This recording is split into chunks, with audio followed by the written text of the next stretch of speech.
irmãos, estamos nessa noite reunidos para mais um tempo de meditação na Palavra de Deus e queremos nessa noite trabalharmos com um texto do profeta Isaías, capítulo 40, os versos 12 a 17.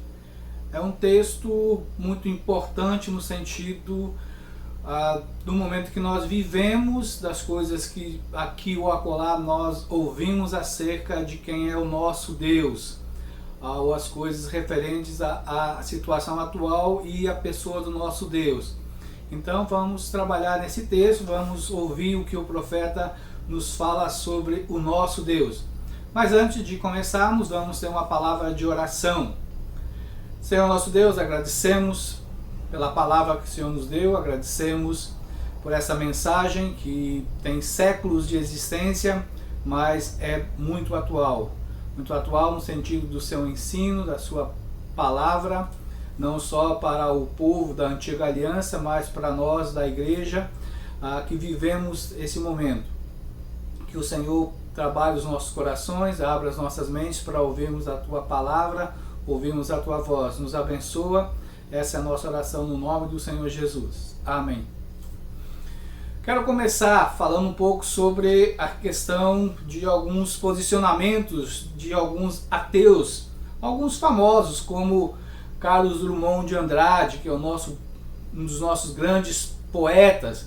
Certa vez ele diz: se Deus existe, sou feliz. Se Deus não existe, sou feliz do mesmo jeito. O jornalista Paulo Francis, que trabalhou na Globo, uma vez foi entrevistado no programa Roda Viva da TV Bandeirantes e perguntado pelo Boris Casoy, num determinado momento da entrevista, o Boris falou assim: Paulo, quando as pessoas vão envelhecendo, a tendência é que elas comecem a refletir, a repensar o seu posicionamento sobre Deus. Eu sei que você, ao longo dos anos, tem mantido uma posição de não crer em Deus. Como é que agora você, já na velhice, está vendo isso? Ao que Paulo Francis respondeu de maneira muito tranquila, dessa maneira: não há provas científicas de que Deus existe. Fernando Gabeira, numa entrevista à Folha de São Paulo, anos atrás, em um determinado momento o entrevistador pergunta: Gabeira, e Deus? Aí Gabeira responde: essa noção de Deus é ocidental. Se você tem compaixão, desapego aos bens e está junto das pessoas, acreditar em Deus não fará diferença nenhuma em relação das questões ligadas à fraternidade. Sabemos que o Gabeira tem muito mais do budismo do que qualquer outro tipo de religião. É claro que poderíamos engrossar essa lista de ateus com nomes como Freud, Stephen Hawking, Drauzio Varela, Pondé, talvez o mais atual. Agora, se o profeta Isaías escutasse o que esses homens falam sobre Deus, ele diria um alto e sonoro não!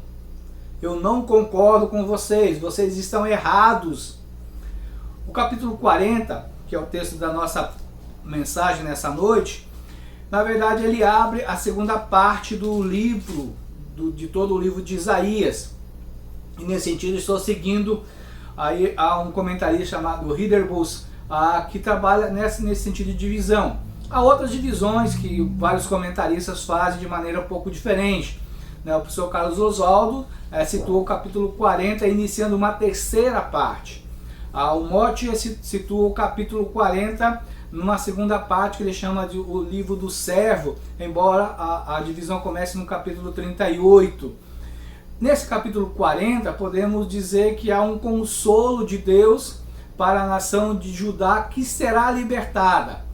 Lembrando que essas palavras de Isaías, na verdade, é dita ao povo da sua época, preparando a nação para o futuro. Tanto no sentido da destruição, que fala nos 39 capítulos anteriores, quanto da restauração, que vemos a partir do capítulo 40. Então isso para nós realmente ele é importante, porque entendemos como isso vai ser trabalhado, de que maneira isso vai ser desafiado a todos nós.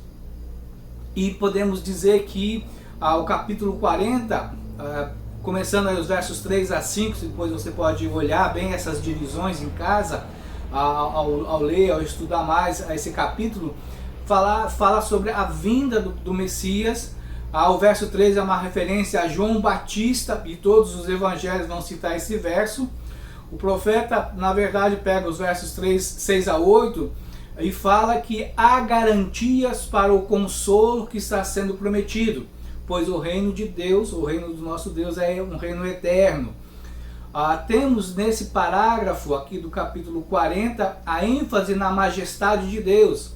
E essa majestade está realmente trabalhada também através do caráter de Deus, que estabelece um contraste entre o Deus verdadeiro e os ídolos falsos, os deuses falsos mortos, que os versos 18 até o verso 24 falarão. Claro que nós pensamos que houve uma edição, alguém pegou essas mensagens, ou o próprio Isaías pegou essas mensagens e realmente as selecionou e as colocou uma após a outra. Então nessa seleção das edições para formar todo o livro, nós vemos o porquê que ele pega no capítulo 39, quase como um prelúdio, quase como uma anunciação que vai narrar no capítulo 39 a atitude arrogante do piedoso rei Ezequias, que ao invés de confiar em Deus, que libertou Jerusalém no passado, que o libertou a ele mesmo na mão dos assírios, agora então se envolve numa aliança humana com os babilônicos para fazer uma frente quanto ao império da Assíria. E nesse momento então ele abre a casa do tesouro, ele abre o templo e mostra tudo o que realmente existia de valor aos emissários da Babilônia, e a mão de Deus pesa sobre ele. E então também diz que todas essas coisas seriam um dia levados para a Babilônia, como aconteceu anos mais tarde. A mensagem de destruição sobre o Israel infiel nos capítulos anteriores traz agora o foco sobre a fidelidade do nosso Deus, que chama na verdade a Judá, o reino de Judá, como meu povo. Então o capítulo 40 abre realmente esse livro das consolações, e dessa maneira nos dá um pano de fundo, um cenário sombrio das previsões de destruição e de cativeiro. Mas há uma claridade na linha do horizonte que anuncia as promessas de libertação e restauração do povo, que nós chamamos de um remanescente fiel. E assim então, o que nós vemos no capítulo 40 nos faz perguntar de uma maneira muito óbvia: em quem nós confiamos? Ou em que nós depositamos a nossa confiança? No coração dessa pergunta pulsa, na verdade, a questão da garantia. A nação de Judá, na época de Isaías, queria garantias para a sua existência. As inúmeras intervenções do nosso Deus, ou do poder e da glória de Deus, tanto no passado de Israel, quanto do Israel ainda unido sobre Davi, sobre Salomão, e no presente da própria história de Judá, infelizmente não estava motivando o povo a confiar em Deus, exclusivamente em Deus. Por isso então eles estavam atrás de garantias, mesmo que essas garantias fossem alianças humanas com reis humanos de outros povos, deixando Deus de lado.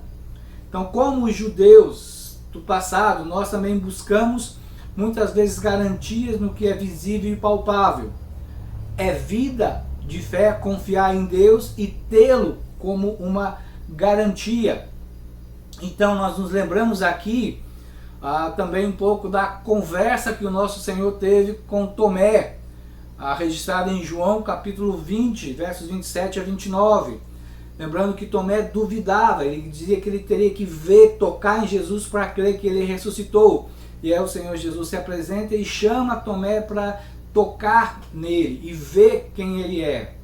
E ao final então o Senhor Jesus diz: bem-aventurados os que não viram e creram.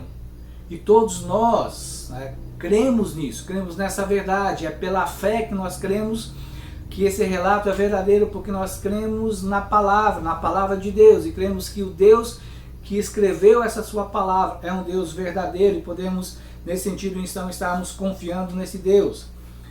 Agora, nós pensamos e entendemos que fazemos decisões, e decisões são baseadas em garantias oferecidas.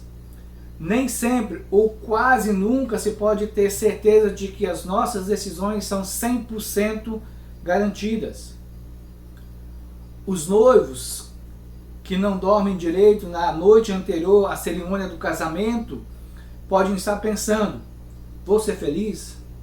Vou conseguir fazer ele ou ela feliz? Meu cônjuge vai ser fiel? Eu serei fiel ao meu cônjuge? Vamos envelhecer juntos? Pais que se doam e fazem o melhor pelos seus filhos pensam sobre o futuro deles. E o que pensam sobre isso? Será que eles terão um bom caráter? Serão boas pessoas? Serão fiéis ao Senhor? Servirão a Deus integralmente? Um empregado, principalmente nos dias de hoje, pode se perguntar: quando a pandemia terminar, terei ainda um emprego? O patrão, o empresário se questiona: vou conseguir manter a empresa? Vou conseguir alguma ajuda financeira para me manter, para restabelecer o meu negócio?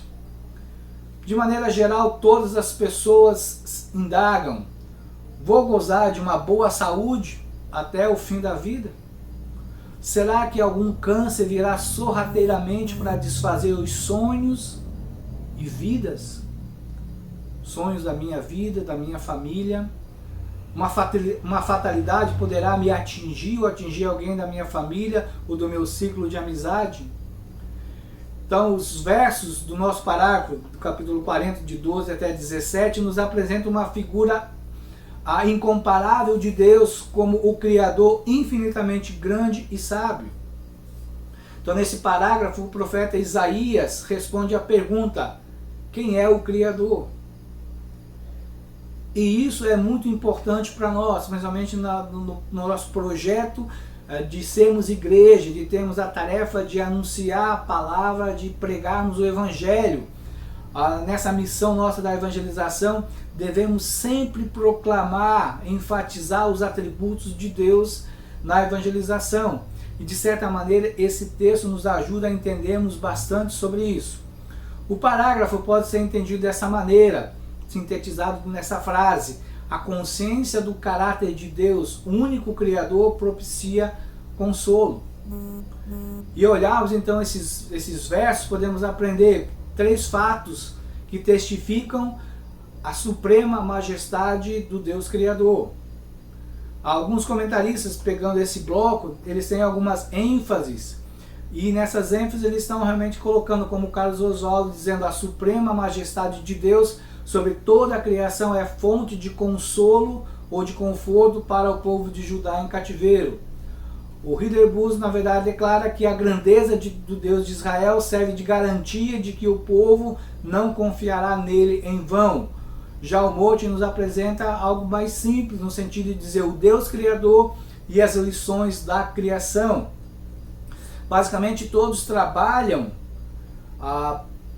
para que esse parágrafo do capítulo 40, versos 12 até 26, que é o tema maior, mas nós não temos como nessa noite somente trabalharmos todos esses versículos, por isso nós reduzimos para os versos 12 a 17, porque a profundidade dos versos 18 até 26 nos daria mais uma ou até 2 mensagens como essa que nós estamos fazendo agora.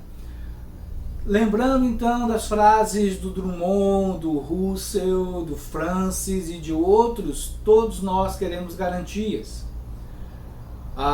Queremos um Deus que faça tudo para nos dar felicidade. E é isso que muitos desses ateus que ignoram Deus, que dizem não crer em Deus, é porque eles querem um Deus que possa ser a cópia das suas intenções, dos seus desejos. Nesses poucos versos da pregação de Isaías, obtemos respostas para a garantia que é real, que é verdadeira e que as nossas almas precisam, que as almas dos homens precisam. Conhecer a Deus como Ele é, nos dá consolo nas situações da vida que nós temos que viver. O consolo tanto no presente quanto no futuro, e às vezes podemos até pensar o consolo que tivemos no passado, se estabelece sim no alicerce de uma compreensão da pessoa de Deus. Penso que a intenção na seleção dos atributos visa não só o consolo, mas um consolo firmado na confiança de que vale a pena servir e obedecer a Deus. Isso é garantia para você, garantia para mim que cremos em Deus, que decidimos e tomamos a decisão de confiar em Deus e não no homem, não nas possibilidades como tristemente Ezequias fez para obter bênçãos de Deus. Vamos lembrar, Ezequias não está sozinho nessa lista de crentes que responde com infidelidade à bondade, a graça, o amor, o perdão de Deus. É um alerta sim para todos nós. Deus é Deus. Ele é soberano. Ele é justo e julga com fidelidade, com retidão a infidelidade. Portanto, não devemos seguir nos passos de Geazi, o aprendiz de Eliseu, que acabou, na verdade, em rejeitar o princípio que Eliseu demonstrou e que viveu no ministério profético de que a bênção que Deus oferece é de graça, é pela graça, não se cobra pela bênção. E por causa então da sua desobediência, da sua infidelidade, Geazi recebeu como juízo a lepra de Naamã. Se a nação de Judá tivesse realmente pensado nessas coisas, talvez no passado teriam realmente deixado de confiar em falsos deuses e tomado a decisão de continuar confiando no Deus verdadeiro, o Deus que os colocou como nação nesse mundo. Agora, se Judá, quando no futuro cativo em uma nação estranha, como aconteceu lá na Babilônia, desejar voltar-se para Deus, regressando à sua terra natal, deverá sim estabelecer uma ideia correta da natureza e dos atributos de Deus, que chamou o seu povo para proclamar Deus como Senhor de todos os povos. Consequentemente, dessa maneira, Isaías exalta a magnificência e a bondade do grande Eu Sou, do Deus Javé, contrastando-o com o homem, com os ídolos, com os bens materiais, para, deste modo, então, enfatizar e demonstrar a sua infinita superioridade. Então, o primeiro fato que nós vemos e que nós somos chamados a pensarmos está aí no verso 12. Então, você pode acompanhar a leitura de Isaías 40, verso 12. Quem mediu as águas na concha da mão, ou com o palmo definiu os limites dos céus? Quem jamais calculou o peso da terra, ou pesou os montes na balança e as colinas nos seus pratos? Então a pregação do profeta é descrita aqui mais num sentido de um debate, que vai do verso 12 até o verso 26. E nesse sentido é como se Isaías estivesse escrevendo, debatendo, rebatendo questionamentos de uma pessoa ou de várias pessoas. Então nesse seu estilo de resposta é confrontar o debatedor com perguntas. Então o que nós vemos está realmente envolvido aí, e vamos realmente trabalhar essa primeira parte. As perguntas que Isaías levanta no sentido de pensar em alguém que lhe questionou sobre a existência de Deus, sobre a bondade de Deus, sobre a justiça de Deus, sobre o poder de Deus, entendemos que são perguntas levantadas de maneira retóricas, porque há uma resposta implícita em todas elas, ou seja, ninguém, nada. A morte chama a atenção de todos nós para atentarmos nos aspectos dos contrastes que Isaías escreve. Águas e terra, águas e céu, pó da terra e montes. Uma razão, creio, que Isaías faz isso é realmente para que nós possamos escutar uma verdade sobre a exatidão no fazer a obra da criação expressa nas palavras que Isaías diz: Deus mediu, Deus definiu. Então o poder de Deus se manifesta, na verdade, em especial nas maravilhas da criação. E que, como nós vemos isso?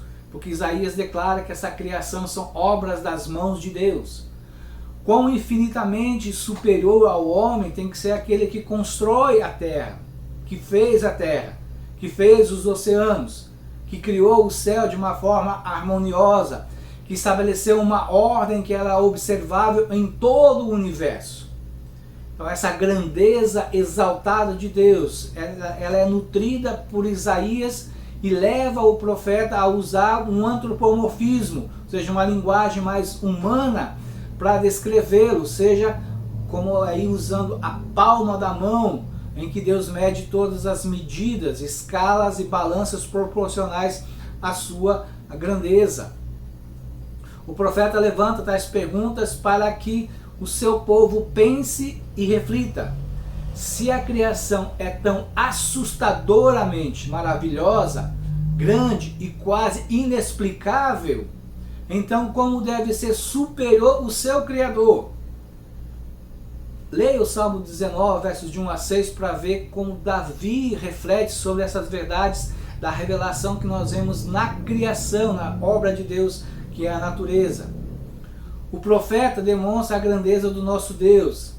E dessa maneira o que nós vamos ver é realmente que os judeus, que mais tarde estariam cativos na Babilônia, teriam que enfrentar uma situação em que os deuses da Babilônia eram falados, cultuados e exaltados.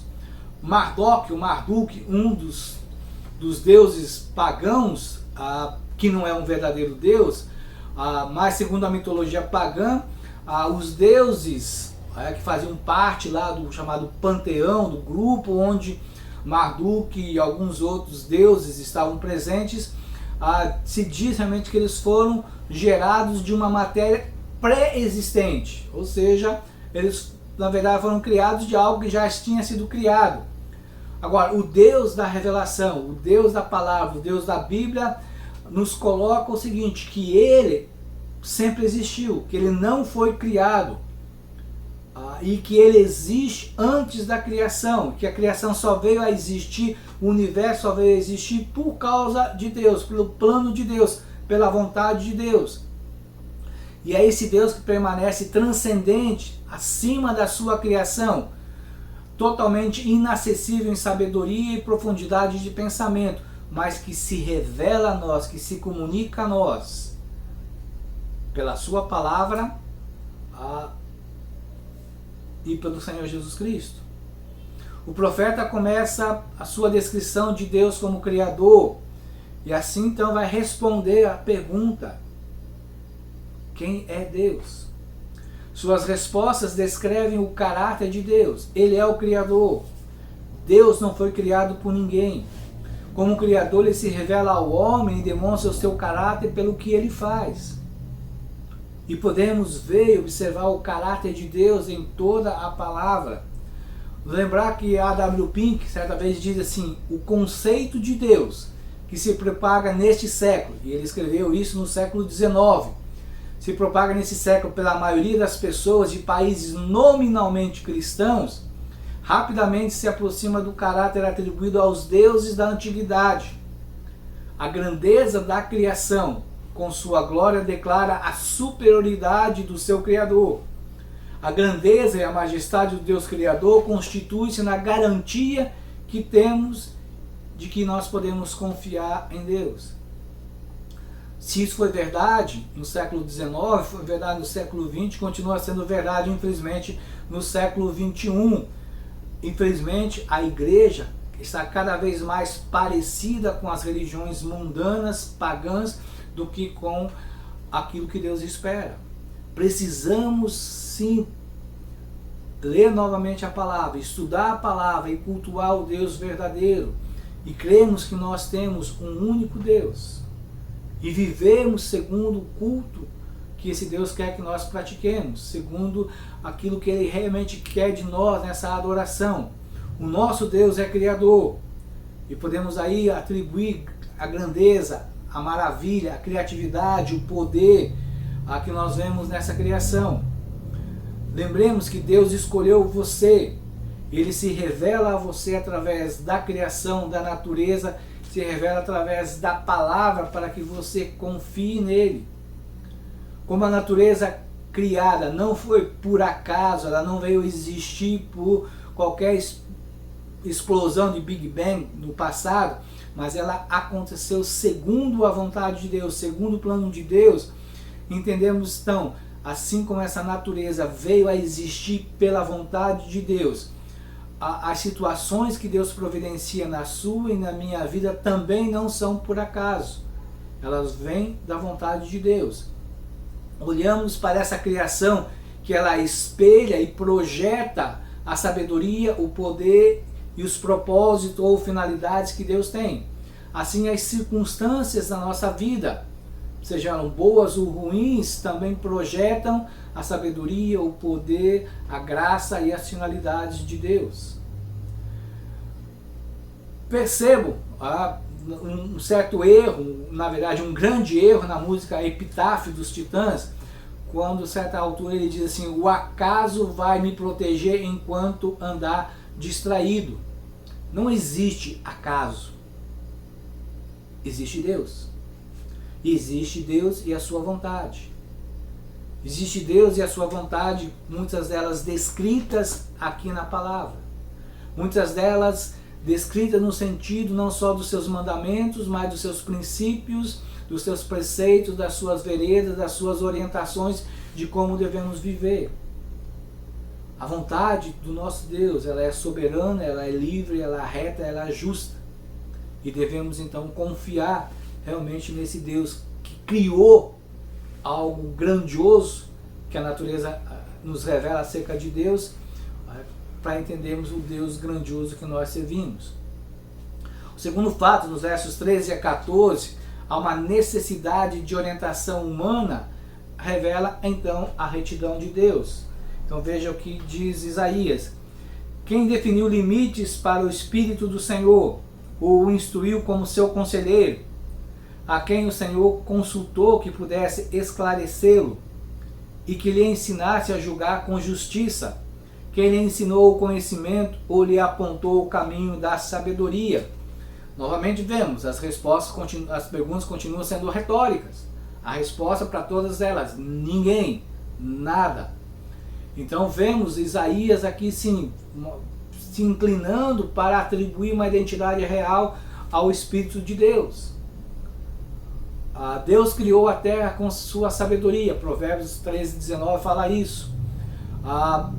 E constituiu sempre Ele mesmo no seu próprio conselheiro. Deus não precisou de conselheiros, seja exteriores a si mesmo. Deus não precisou se consultar com outros seres, porque não existia, na verdade, nenhum outro ser além de Deus antes da criação. O profeta aproxima-se dos mistérios em torno da natureza de Deus. Os evangelhos vão trazer e contribuir para que alguns desses mistérios sejam revelados, como na pessoa do Senhor Jesus Cristo, verdadeiramente Deus, verdadeiramente homem. Aqui então olhamos o nosso profeta Isaías não só prestando atenção na história da criação, mas sim na história humana. A sabedoria de Deus é um atributo que resplandece trazendo luz tão clara que nos fazem perguntar: como tantos homens inteligentes têm a arrogância, a petulância de dizer: não existe um Criador, não existe um Deus, não há um soberano sobre a história humana. Posso pensar que Isaías destaca tais coisas em sua mensagem no sentido de prover para o futuro, para o povo que estaria no cativeiro, pudesse pensar acerca do Deus verdadeiro, contrastando com toda a mitologia, toda a cosmovisão babilônica que eles estariam lá escutando. O Mote, na verdade, chega a citar que dentro da mitologia babilônica, o Marduk, o Deus criador dos caldeus, não podia continuar a sua criação sem consultar outros deuses. Ele precisou de conselheiros para saber como fazer. Ele teve que lidar com as rivalidades, né, de outros deuses para fazer a sua criação. Pare e pense quanta diferença existe entre não só os deuses babilônicos ou caldeus, ou da Palestina, ou do Egito, ou da Grécia, ou de Roma, ou de qualquer outra cultura que não crê no Deus verdadeiro. A diferença que existe com o Deus que Moisés nos apresenta, com o Deus que se revela a Moisés, e Moisés então nos revela pela palavra escrita, o Deus, quando colocado em Gênesis, mostrando que Deus criou todas as coisas. Que Deus, nesse sentido, não precisou de conselheiro, Ele mesmo criou coisa por coisa. Todo o universo criado pela sabedoria, pelo plano, pela vontade de Deus.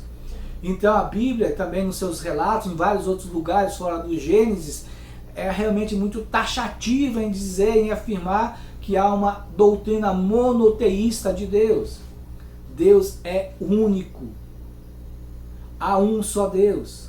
A criação narrada na palavra aponta para o Deus que a criou. As perguntas nessa porção de Isaías revelam que o Deus Criador está sozinho. O Deus único é a nossa fé e doutrina. O Deus único Criador é um Deus triuno. A Bíblia nos garante isso. Toda a criação é obra de um Deus sozinho, mas é um Deus triuno, o Pai, o Filho e o Espírito Santo. A triunidade de Deus é nossa doutrina e nossa fé. E nesse sentido podemos entender que o verso 13 endossa a triunidade do nosso Deus. E cremos no nosso Deus, Criador, triuno, é uma garantia para a nossa fé, é segurança para as nossas decisões, o caráter do nosso Deus. Usamos, na verdade, o atributo da retidão para descrever essa apresentação que Isaías nos faz de Deus, nesses dois versos aqui, verso 13 e 14. Por quê? Porque ao usarmos retidão, vamos pensar que nessa palavra pode estar envolvendo tanto a sabedoria quanto a justiça, tanto as questões morais quanto as questões éticas. E aí, novamente, aqui Derbus nos ajuda, dizendo assim, a ideia básica aqui expressa é de que a atividade governante de Deus progride segundo veredas que são marcadas pela justiça e entendimento, portanto são justas e são sábias. Isaías deixa realmente a criação um pouco de lado para enfatizar a história do homem. Se Deus é o Deus Criador, que é também governante, que anda pelas estradas do juízo e pelos caminhos do entendimento, e por isso então não necessita de orientação ou de conselho de qualquer mortal ou de qualquer ser angelical, podemos ver isso nos Salmos 11, 111, 119, onde há muitas declarações acerca da retidão de Deus. Deus ama os retos de coração, aqueles que pautam a sua vida, que norteiam a sua vida pelas leis, pelos mandamentos, pelos preceitos de Deus, aqueles que sabem que as leis, os mandamentos e a vontade escrita de Deus são justas e são retas. E sabemos então que essa retidão do nosso Deus permanece para todos sempre. Ele ama aqueles que andam nesse caminho. O povo de Judá já ouviram as pregações de punição pronunciadas por Isaías, capítulo 1 até o capítulo 38.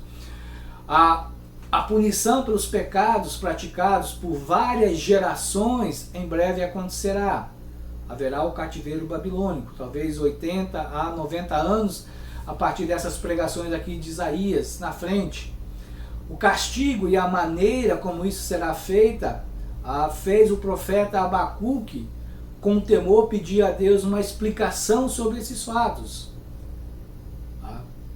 Leia Abacuque para você ver como um outro profeta fica pasmo diante desse fato de que um povo pagão seria o juízo contra os pecados da nação de Israel, o povo de Deus. Mas isso é o que? A maneira santa, justa, sábia de Deus. A decisão de punir os pecados dessa nação, da nação de Judá, se baseia na sua retidão, numa decisão sábia e justa. Vai lembrar de Lutero, num comentário dele, dentro desse capítulo, ele diz assim: Deus esconde sua eterna e indivisível bondade, misericórdia debaixo do furor eterno, e sua justiça debaixo de injustiça. Por isso, o grau mais elevado de fé é crer que esse Deus salva poucos, é ao mesmo tempo um Deus infinitamente misericordioso. E crer que o Deus cuja vontade permite que alguns sejam condenados é ao mesmo tempo um Deus absolutamente justo. Se com nossa mente pudéssemos compreender como Deus pode ser bondoso, misericordioso e justo ao demonstrar tamanho furor e injustiça aos nossos olhos, de que nos seria necessária a fé? Pergunta Lutero. Irmãos, toda a decisão de Deus, toda a decisão que Deus toma é pautada, é baseada no seu caráter. Salientamos ao longo da mensagem a retidão, a justiça, a sabedoria, o poder, a glória de Deus. Deus decidiu as coisas na eternidade passada, quando Ele planejou todas as coisas. As suas decisões são sua vontade, que é descrita por Paulo como boa, perfeita e agradável. Então, qualquer coisa que aconteça a você ou a mim é vontade de Deus. Ele não nos tira a responsabilidade das decisões. Temos palavra, temos mente, temos experiência, temos pessoas com quem podemos nos aconselhar, conversar para uma decisão ser tomada. Mas entendemos que é a vontade dele quando tomada. Ele planejou isso baseado na sua retidão. Muitas das circunstâncias nas nossas vidas serão duras e difíceis, dramáticas. Algumas são consequências de pecados que nós cometemos, por falhas nossas, por desobediência, por infidelidade. Outras, vamos entender realmente então, vindas com a disciplina de Deus para nos restaurar. Mas algumas, nós não entendemos. Nós não sabemos. Não há uma razão de pecado por trás. E sim da vontade de Deus em permitir aquilo com o propósito de nos transformar. Então, o que nós podemos entender? Que devemos confiar em Deus, independente das circunstâncias.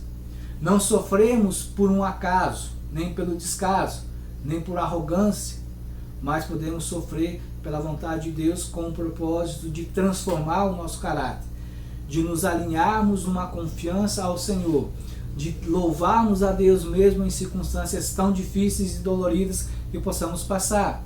Então, todas essas ações de transformação de caráter e de propósito visam que nós possamos confiar em Deus. Os versos 15 a 17 nos colocam um terceiro fato, que é o domínio das nações, revela o poder de Deus. Então, leiamos 15 até 17. Na verdade, as nações são como a gota que sobra do balde, para ele são como o pó que resta na balança. Para ele, as ilhas não passam de um grão de areia, nem as florestas do Líbano seriam suficientes para o fogo do altar, nem os animais de lá bastariam para o holocausto. Diante dele, todas as nações são como nada. Para ele, são sem valor e menos que nada. Se o nosso Deus, Isaías pode nos colocar dessa maneira, é grande, é reto, é justo, é sábio, acima de tudo e de todos, o que são as nações? O profeta, na verdade, está levantando essa questão para mostrar inicialmente ao seu povo que mesmo sendo a nação escolhida por ele, por Deus, ela é nada. Assim como foi a Síria poucos anos antes, com seu poder militar, agora sendo derrotado, e foi derrotado sem nenhum esforço, vinda da nação de Judá.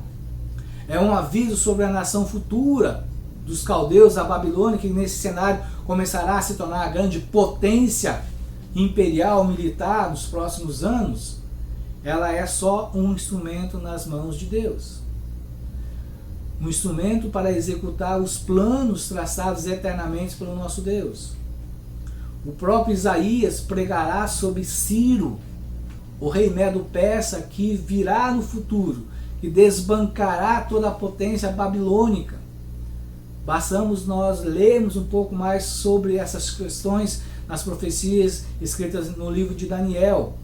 E virá realmente que depois da Babilônia virá o Império Grego, o Medo-Persa, depois o grego, depois o romano e por fim o Império do nosso Deus, o Reino de Deus, e que se estabelecerá para todos sempre.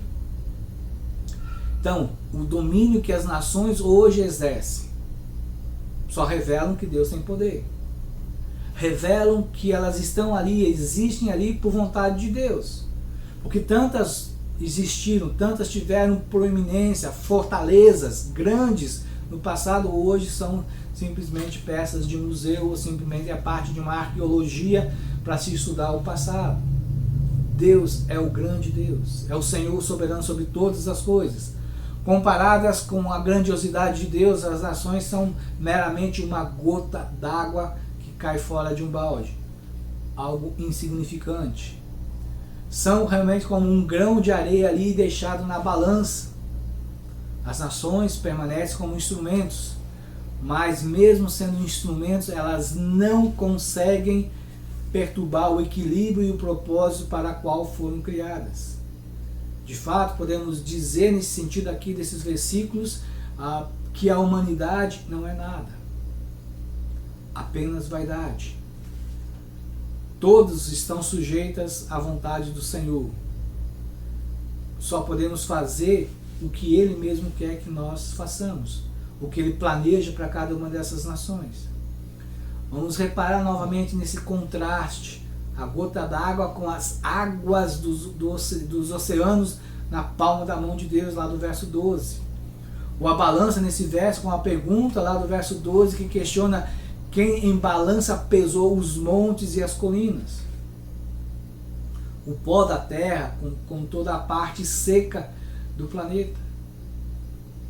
Para mostrar a grandiosidade do nosso Deus, essa suprema majestade do nosso Deus.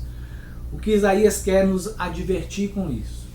O poder das nações são passageiras. Elas não podem fazer nada contra a vontade de Deus. Elas não podem se colocar para mudar a vontade de Deus ou para lutar contra Deus, embora alguns acham que podem.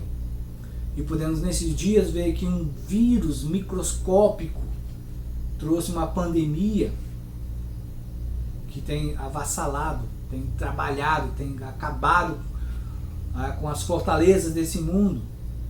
Os poderosos e seus impérios quase nada podem fazer. Meses tentando descobrir uma vacina, tentando descobrir uma cura para isso e não conseguem.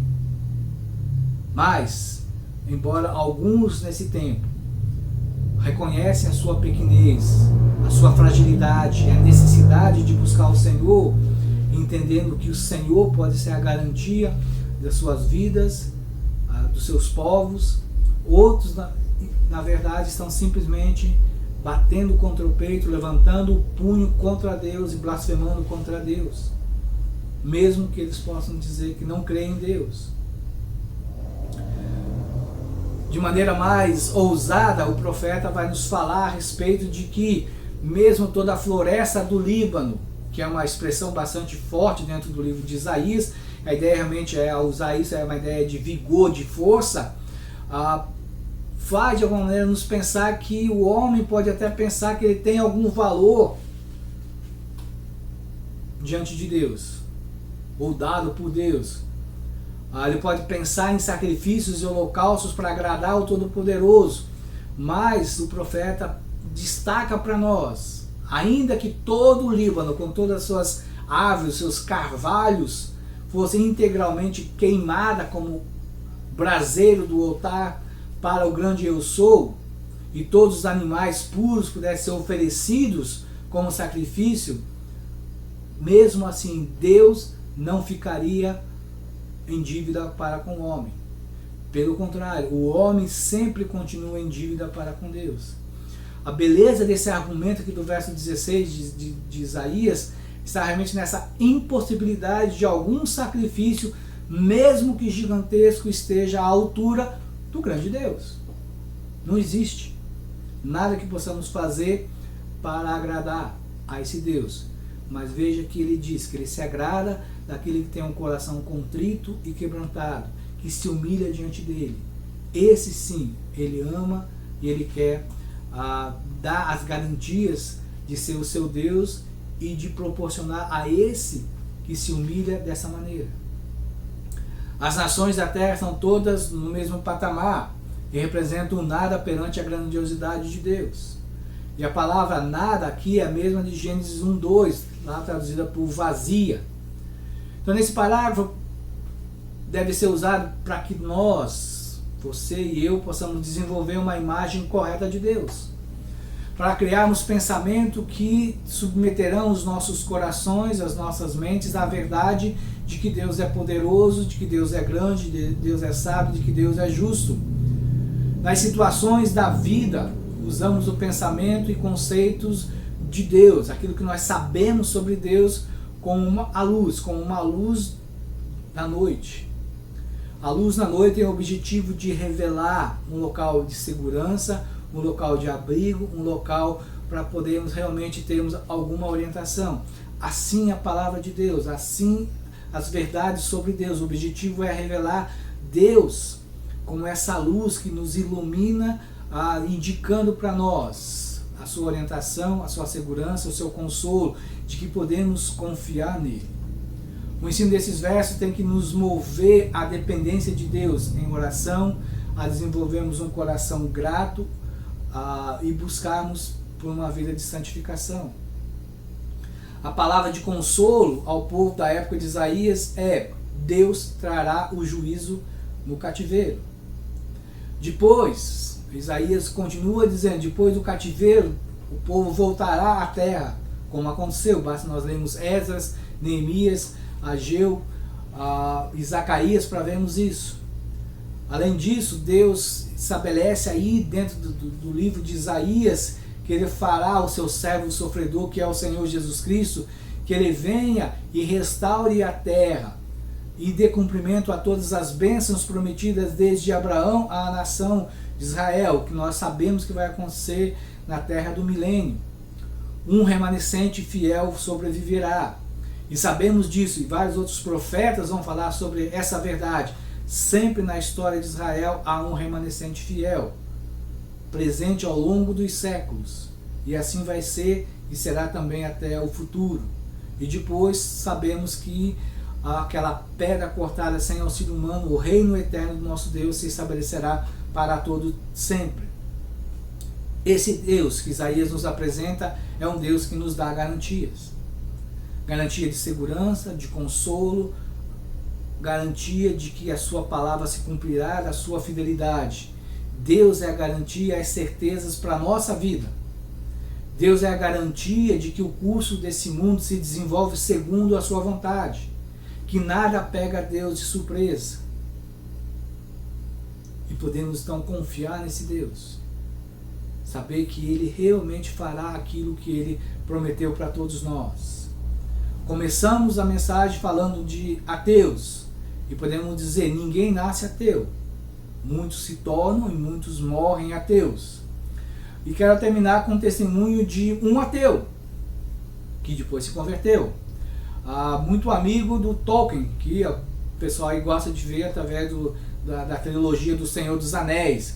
E Tolkien o chamava de o mais duro dos duros, quando se referindo a C.S. Lewis enquanto ateu. C.S. Lewis, nessa época, disse certa vez, quando ele ainda defendia o ateísmo, se Deus tivesse desenhado o mundo, não seria um mundo tão frágil e defeituoso como vemos. Nessa mesma época, há uma outra palavra do C.S. Lewis que diz que frequentemente ele ficava furioso com Deus, por ele não existir. Você consegue imaginar? Deus, eu te odeio porque você não existe. Mas era assim que ele estava. E diz que de maneira igualmente zangada com Deus por ter criado um mundo como esse. Como é que tu crias um mundo como esse? Mas são as durezas honestas de um homem que luta com as suas posições. Deus existe? Será que Deus existe?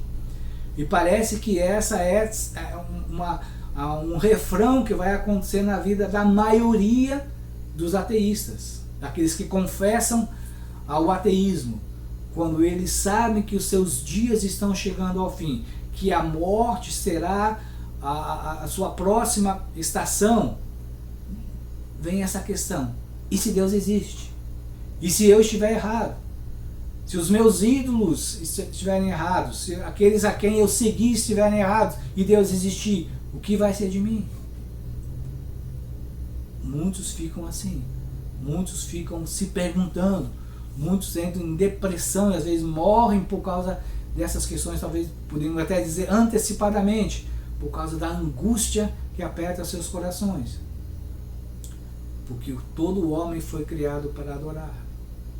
Infelizmente a maioria adora a si mesmo ou aos falsos ídolos, e não o Deus verdadeiro. Anos mais tarde, C.S. Lewis escreve assim: nas festas da Trindade de 1929, cedi, admiti que Deus era Deus, e de joelhos orei. Ele diz assim: possivelmente fora aquela noite o convertido mais desalentado e remisso de toda a Inglaterra. Dias depois ele escreveria a respeito disso: entrei no cristianismo pisoteando e gritando. Dias mais tarde ele acrescenta: e até então eu tinha suposto que o centro da realidade seria algo assim como um lugar. Em vez disso, descobri que era uma pessoa, Jesus Cristo. Essa é a verdade. Deus existe. Deus é o Criador. E Deus chama todos nós para o adorar por aquilo que Ele é. Leia a sua palavra, leia a Bíblia e vá descobrindo Deus, os seus atributos. Isso vai lhe ajudar. Serão as maneiras como Deus vai se revelar nos momentos difíceis e duros da sua vida, quem Ele é. Conheça Deus, tenha um conceito correto de quem é Deus. Leia Isaías 40, 41, 42, para descobrir o quanto Isaías fala acerca de quem é Deus, quanta revelação acerca da pessoa de Deus você pode encontrar nesses capítulos. Somente nesses capítulos, porque existe em toda a Bíblia muito mais. Que Deus realmente seja para você a garantia do consolo, do conforto, da segurança que você precisa hoje e nos próximos dias da sua vida. Oremos. Senhor Deus, louvo ao Senhor pela Tua palavra. Louvo porque Tu és o Deus Criador. Louvo porque Isaías nos coloca ao Senhor de uma maneira tão linda, tão profunda, tão bela, que nós podemos simplesmente dizer: não posso deixar de crer nesse Deus, de servir a esse Deus. Ele é grande, Ele é poderoso, Ele é bom, Ele é santo, Ele é justo. Ó Deus, ajuda a mim e aos meus irmãos a servirem ao Senhor, a buscarem a compreensão da palavra essas verdades. Ajuda-me e ajuda os meus irmãos nos momentos difíceis, duros, das dúvidas. Entendemos que o Senhor é esse Deus bondoso, gracioso, perdoador, justo, reto e faz todas as coisas maravilhosas a seu tempo. Dá o conforto e o consolo que nós precisamos e abençoa-nos. E que a graça do Senhor Jesus Cristo, o amor de Deus nosso Pai e a comunhão do Santo Espírito seja com todos nós. Amém.